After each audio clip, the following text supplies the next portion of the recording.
SpaceTaskForce along with Tim Bailey. Tim. Picture perfect launch of STS-129 took off. Not a hitch, beautiful day. Amazing.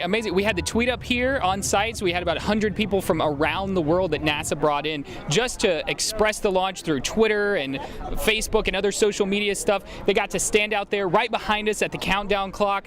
The breathtakingly loud launch too. It was a great launch today. It is always impressive. You never quite, as many launches we've seen, when you hear the shuttle engines, when you see it goes, it's just a beautiful thing. And we've got this wind blowing kind of from our backs forward, so it actually carried the sound harder today, I think. I don't remember it being that loud the last time we were down here, but I love it. It just shakes your whole body when you're at the 3-mile mark like we were today.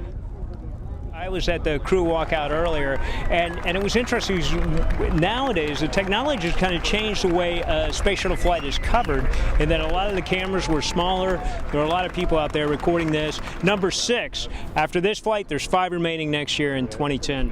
And you should definitely come out and see one if you get a chance to. The closer you get to the shuttle launches, the more visceral of an experience it is. I could explain all day and take as much HD video as I wanted, but until you're here and you really feel the shuttle take off and get to see it just leap up from the pad, and it's doing 100 miles an hour before it's even really cleared the launch tower.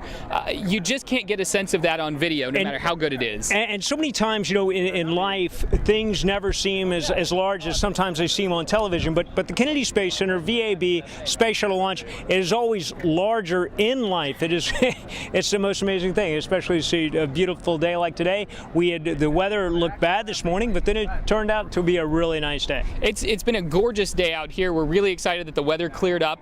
Some very slight clouds when we started off the morning, but everything burned out, went away, and it's just mind-blowing to think that after this gorgeous launch that we felt all the way over here in the press site, that we were able to, now while we're on camera, the crew is getting ready to be in orbit, and you know, it's just that fast that people are going to be in space. The Space Shuttle Atlanta is carrying supplies, replacement parts to the International Space Station, really using the shuttle as it was designed as a truck to get equipment up there while these remaining flights are going. And it's critical that they do that over these few remaining flights that they've got. I know they've been, we went through the vehicle assembly building, we went through all of the orbital processing facilities. I've seen inside the space station processing facility, and they're really trying to get everything they can up and put it in logistics modules that they can ship up to the space station over these last few flights. So every single one of them is critical. Every single one of them has multiple milestones that they're trying to meet, and a lot of stuff they're trying to pack into it. So it's exciting to see the shuttle launch on time.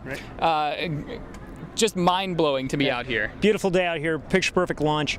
We'd also like to give a shout-out to Space Vidcast. We were doing some stuff for them earlier, and always fun.